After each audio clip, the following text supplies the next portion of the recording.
ఆంధ్ర ఊటీ అరకులో జనవరి డిసెంబర్ వచ్చిందంటే చాలు మంచు అందాలతో పర్యాటక ప్రదేశాలన్నీ ప్రత్యేక ఆకర్షణగా నిలుస్తాయి. ఇక్కడ పర్యాటక ప్రదేశాలతో పాటు స్థానికంగా గిరిజనులు పండించే అరకు కాఫీ కూడా ఇక్కడ ఎంతో ఫేమస్. చల్లటి మంచులో అరకు కాఫీ తాగుతుంటే అమృతంలా ఉందంటున్నారు పర్యాటకులు. చల్లటి మంచులో అలా వేడివేడి కాఫీ తాగుతుంటే చాలా బాగుందంటున్నారు. అరకు కాఫీ కోసం అయినా అరకు రావాలని అంటున్నారు. స్థానికంగా పోడి వ్యవసాయంలో గిరిజనులు పండించిన అరకు కాఫీ గింజలతో ఇక్కడ కాఫీ తయారు చేసి అమ్మకాలు చేస్తారు. బయట తాగే కాఫీ కంటే అరకులో కాఫీ తాగితే ఎంతో తేడా ఉంటుంది. ఇక్కడ నేరుగా కాఫీ గింజలను పొడిగా తీసి కాఫీ పెట్టి పర్యాటకులకు ఇస్తారు. దీంతో తాజా కాఫీ గింజలతో చేసిన కాఫీ కావడంతో మధురంగా ఉంటుంది.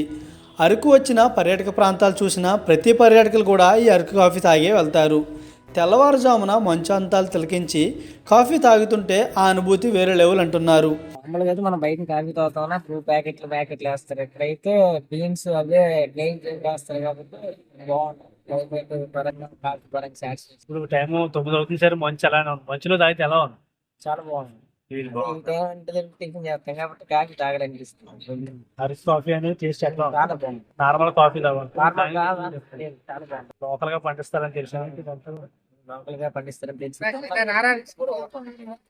కాఫీ బాగుంది. క్లైమేట్ కి ఇది అరకు కాఫీ గురించి అన్నారా ఎప్పుడైనా? ఫేమస్ అని తెలిసింది, అందుకని మంచు అందాలు చూసేందుకు పర్యాటకులు అధిక శాతం అరకు వస్తారు. తెల్లవారుజామున అన్ని పర్యాటక ప్రాంతాల్లో ఈ అరకు కాఫీ లభిస్తుంది.